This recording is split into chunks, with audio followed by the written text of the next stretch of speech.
ಮಾಜಿ ಮುಖ್ಯಮಂತ್ರಿ H D Kumaraswamy ವಿರುದ್ಧ ಭೂ ಒತ್ತುವರಿ ಆರೋಪಕ್ಕೆ ಸಂಬಂಧಪಟ್ಟಂತೆ ಸಾಕಷ್ಟು ರೀತಿಯಾದಂಥ ಹೇಳಿಕೆಗಳು ಬರ್ತಾನೆ ಇದ್ದಾವೆ. ವಿರೋಧ ಪಕ್ಷ ಅದರಲ್ಲೂ ಎನ್ಡಿಎ ಮೈತ್ರಿಕೂಟ ಜೊತೆಗೆ ಕೆಲ ಸಚಿವರುಗಳ ಹೇಳಿಕೆಗಳು ಅಂದರೆ ರಾಜಕೀಯ ಇದರಲ್ಲೂ ದೊಡ್ಡ ಮಟ್ಟದಲ್ಲಿ ತಿರುವನ್ನು ಪಡೆದುಕೊಂಡಿದೆ. ಈಗಾಗಲೇ 14 ಎಕರೆ ಏನಾಗಿದೆ ಒತ್ತುವರಿ ಮಾಡಿಕೊಂಡಿದ್ದಾರೆ ಅನ್ನುವಂಥ ಆರೋಪದ ಮೇಲೆಗೆ ತೆರವು ಕಾರ್ಯಾಚರಣೆ ನಡೀತಾ ಇದೆ.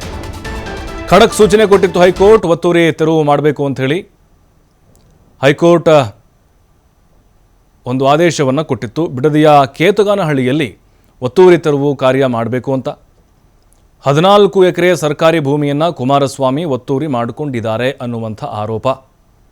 ಕೇತಗಾನಹಳ್ಳಿಯ ಸರ್ವೆ ನಂಬರ್ 7, 8, 9, 10, 16, 17, 79 ಈ ಸರ್ವೆ ನಂಬರ್ನಲ್ಲಿ ಕುಮಾರಸ್ವಾಮಿ ಒತ್ತುವರಿ ಮಾಡಿದ್ದಾರೆ. ಅದು ಸರ್ಕಾರದ ಜಾಗ.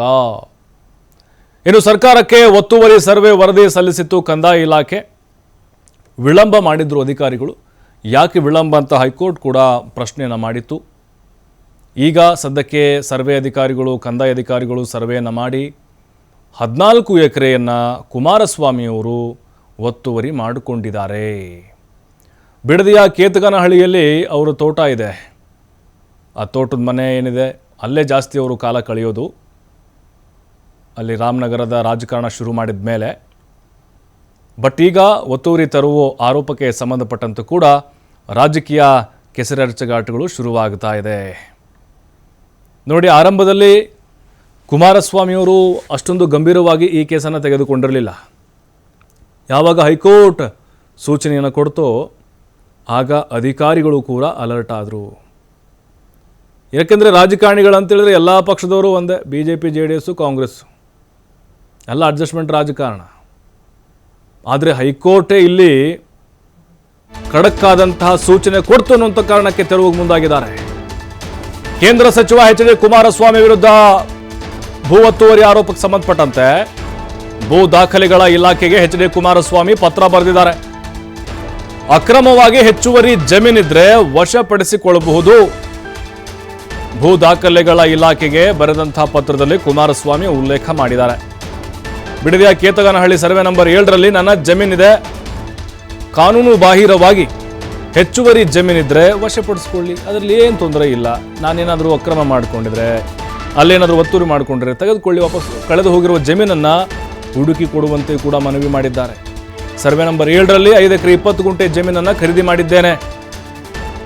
ಈ ಪೈಕಿ 1.25 ಎಕರೆ ಜಮೀನಲ್ಲಿ ಮಾತ್ರ ಅನುಭವದಲ್ಲಿರ್ತೇನೆ. ಉಳಿದಿದ್ದಲ್ಲಿ 5 ಎಕರೆ ತಾವು ಗುರುತಿಸಿಕೊಡಬೇಕು, ಹುಡುಕಿಕೊಡಬೇಕು ಅಂತ ಕುಮಾರಸ್ವಾಮಿ ಮನವಿಯನ್ನು ಮಾಡಿಕೊಂಡಿದ್ದಾರೆ. ಭೂ ದಾಖಲೆಗಳ ಇಲಾಖೆ ಸಹಾಯಕ ನಿರ್ದೇಶಕರಿಗೆ ಪತ್ರವನ್ನು ಬರೆದಿದ್ದಾರೆ. ನೋಡಿ, ಅಲ್ಲಿ 14 ಎಕರೆ ಒತ್ತುವರಿ ಮಾಡಿಕೊಂಡಿದ್ದಾರೆ ಅನ್ನುವಂಥ ಆರೋಪದ ಮೇರೆಗೆ ಹೈಕೋರ್ಟ್ ಈಗ ಸೂಚನೆಯನ್ನು ಕೊಡ್ತು. ಕಂದಾಯ ಇಲಾಖೆಯವರು ಸರ್ವೆ ಇಲಾಖೆ ಅಧಿಕಾರಿಗಳು ಬಂದು ಅದರ ಕಂಪ್ಲೀಟ್ ಚಿತ್ರಣ ತೆಗೆದುಕೊಂಡು ವರದಿಯನ್ನು ಕೊಟ್ಟರು. ಆ ಹಿನ್ನೆಲೆಯಲ್ಲಿ ಈಗ ಒತ್ತುವರಿ ತೆರವು ನಡೀತಾ ಇದೆ. ಬಟ್ ಕುಮಾರಸ್ವಾಮಿ ಇದ್ದಾರಲ್ಲ, ಆಯಿತು, ನಾನೇನಾದರೂ ಆ ರೀತಿ ಸರ್ಕಾರಿ ಭೂಮಿಯನ್ನು ಕಬಳಿಸಿದರೆ ಅಥವಾ ಒತ್ತುವರಿ ಮಾಡಿಕೊಂಡಿದ್ರೆ ನೀವು ವಾಪಸ್ ಆ ಜಮೀನನ್ನು ತೆಗೆದುಕೊಂಡ್ಬಿಡಿ. ಆದರೆ ನನ್ನ ಕಳೆದು ಹೋಗಿರುವಂತಹ ಆ 5 ಎಕರೆ ಇದೆಯಲ್ವಾ, ಅದನ್ನು ಕೂಡ ನನಗೆ ಹುಡುಕಿ ಕೊಡಿ. ಸರ್ವೆ ನಂಬರ್ 7ರಲ್ಲಿ ನನ್ನ ಜಮೀನಿದೆ. ಕಾನೂನು ಬಾಹಿರವಾಗಿ ಏನಾದರೂ ಇದನ್ನು ನಾನೇನು ಅನುಭವಿಸ್ತಾ ಇದ್ದರೆ ಅದನ್ನು ತೆಗೆದುಕೊಳ್ಳಿ, ನನ್ನ ತಕರಾರು ಇಲ್ಲ. ಸರ್ವೆ ನಂಬರ್ 7ರಲ್ಲಿ 5 ಎಕರೆ 20 ಗುಂಟೆ ಜಮೀನನ್ನು ಖರೀದಿ ಮಾಡಿದೆ. ಈ ಪೈಕಿ ಅಲ್ಲಿ 1/4 ಗುಂಟೆ ಜಮೀನು ಮಾತ್ರ ಅನುಭವಿಸ್ತಾ ಇದ್ದೇನೆ. ಇನ್ನುಳಿದಂಥ ಜಮೀನನ್ನು ಗುರುತಿಸಿಕೊಡಬೇಕು ಅಂತ ಮನವಿ ಮಾಡಿದ್ದಾರೆ. ಬಿಡದಿಯ ಕೇತಗಾನಹಳ್ಳಿಯಲ್ಲಿ ಭೂ ಒತ್ತುವರಿ ತೆರವು ಹಿನ್ನೆಲೆಯಲ್ಲಿ ಪೊಲೀಸ್ ಬಿಗಿ ಭದ್ರತೆಯಲ್ಲಿ ತೆರವು ಕಾರ್ಯಾಚರಣೆ ನಡೀತಾ ಇದೆ. ಸ್ಥಳಕ್ಕೆ ರಾಮನಗರ ಜಿಲ್ಲಾಧಿಕಾರಿ ಯಶವಂತ ವಿ ಗುರುಕರ್ ಭೇಟಿಯನ್ನ ಕೊಟ್ಟಿದ್ದಾರೆ. ಭಾರೀ ಬಿಗಿ ಬಂದೋಬಸ್ತನ್ನು ಕೂಡ ಕೈಗೊಳ್ಳಲಾಗಿದೆ. ಅಧಿಕಾರಿಗಳಿಗೆ ಒತ್ತುವರಿ ತೆರವು ಮಾಡಿ ಕಲ್ಲು ನೆಡುವಂತೆ ಸೂಚನೆಯನ್ನು ಕೊಡಲಾಗಿದೆ. ತೆರವು ಕಾರ್ಯಾಚರಣೆ ಬಳಿಕ ಕಂಪ್ಲೀಟ್ ವರದಿ ನೀಡಲು ತಹಶೀಲ್ದಾರ್ ಸೂಚನೆಯನ್ನು ಕೊಟ್ಟಿದ್ದಾರೆ.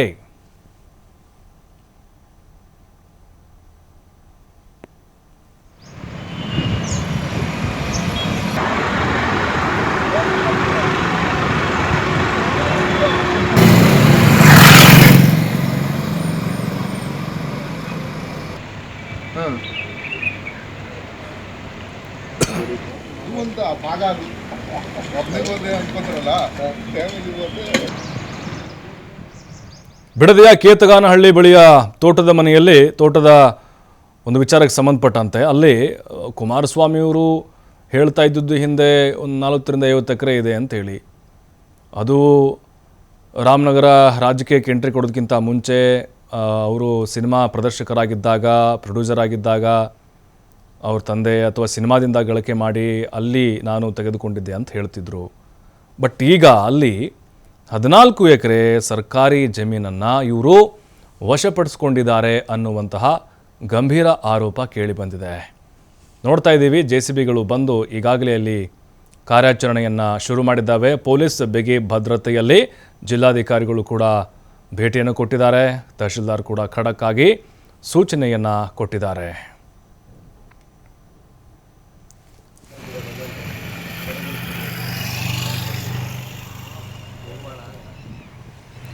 ಮತ್ತಷ್ಟು ಮಾಹಿತಿ LN ಸ್ವಾಮಿ ನೀಡ್ತಾರೆ. LN ಸ್ವಾಮಿ, ಕುಮಾರಸ್ವಾಮಿ ಅವರ ಮೇಲೆ ಗಂಭೀರವಾದಂಥ ಮತ್ತೊಂದು ಆರೋಪ ಇದು.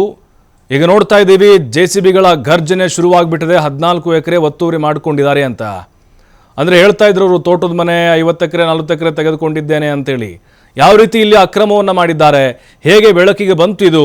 ನಿಜಕ್ಕೂ ಅಲ್ಲಿ ಅಕ್ರಮ ನಡೆದಿದೆಯಾ ಹೇಗೆ?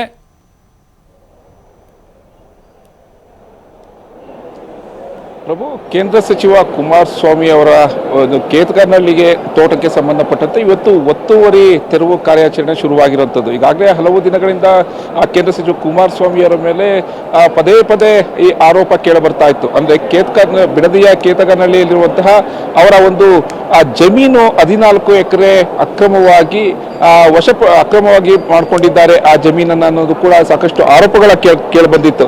ಅಂದರೆ ಒತ್ತುವರಿ 14 ಎಕರೆ ಹೆಚ್ಚು ಆ ಭೂಮಿಯನ್ನು ಒತ್ತುವರಿಯಾಗಿ ಮಾಡಿಕೊಂಡಿದ್ದಾರೆ ಎಂಬ ಆರೋಪಗಳು ಕೇಳಿಬಂದಿತ್ತು. ಈ ಹಿನ್ನೆಲೆಯಲ್ಲಿ ಈಗಾಗಲೇ ಹೈಕೋರ್ಟ್ನಿಂದ ಕೂಡ ಸೂಚನೆ ಬಂದಿತ್ತು, ತೆರವುಗೊಳಿಸುವಂತೆ ಹೈಕೋರ್ಟ್ ಕೂಡ ಸೂಚನೆ ನೀಡಿತ್ತು.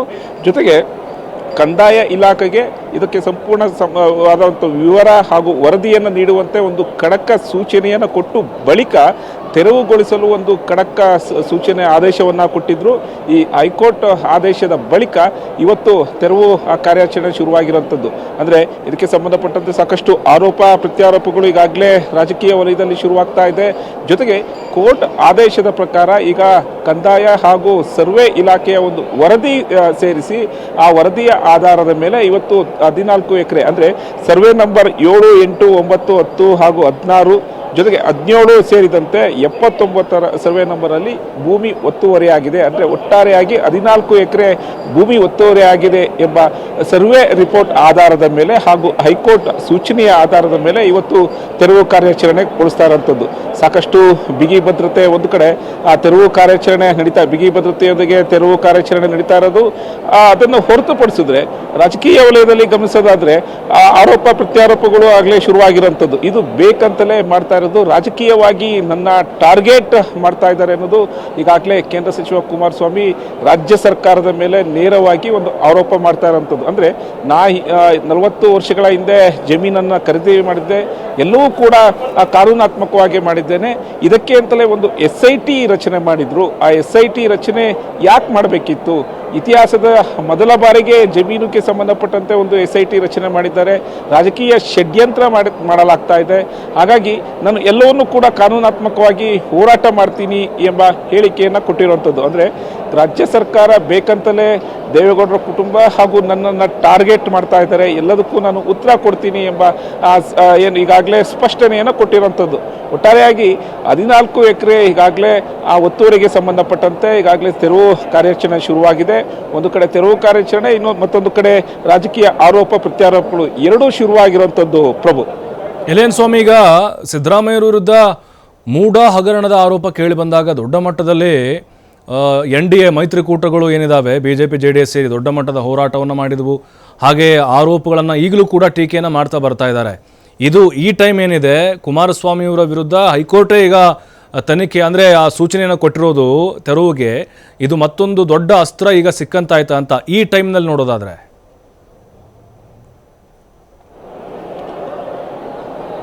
ಖಂಡಿತ ಪ್ರಭು, ಈಗಾಗಲೇ CM ಸಿದ್ದರಾಮಯ್ಯನವರ ಒಂದು ವಿಚಾರ ಅಂದರೆ ಮೂಡ ಪ್ರಕರಣದಲ್ಲಿ ಸಾಕಷ್ಟು ಹೋರಾಟಗಳು ನಡೆದಿತ್ತು. CM ರಾಜಕೀಯ ಅಂದರೆ ರಾಜೀನಾಮೆ ಕೊಡಬೇಕು, CM ಸ್ಥಾನಕ್ಕೆ ರಾಜೀನಾಮೆ ಕೊಡಬೇಕು ಅನ್ನೋದು ಸಾಕಷ್ಟು BJP ಜೊತೆ JDS ನಾಯಕರು ಸಾಕಷ್ಟು ಹೋರಾಟ ಮಾಡಿದರು. ಜೊತೆಗೆ ಬೆಂಗಳೂರಿಂದ ಮೈಸೂರವರೆಗೂ ಪಾದಯಾತ್ರೆಯನ್ನು ಮಾಡಿದರು. ಅಂದರೆ BJP ಹಾಗೂ JDS ನಾಯಕರು CM ಸಿದ್ದರಾಮಯ್ಯನವರ ರಾಜೀನಾಮೆಗೆ ಒತ್ತಾಯಿಸಿ ಹಾಗೂ ತನಿಖೆ ಆಗಬೇಕು ಅನ್ನೋ ಆಗ್ರಹಿಸಿ ಪಾದಯಾತ್ರೆಯನ್ನು ಮಾಡಿದ್ದು, ಒಂದಿಷ್ಟು ಯಶಸ್ವಿಯನ್ನು ಆಗಿದ್ರು.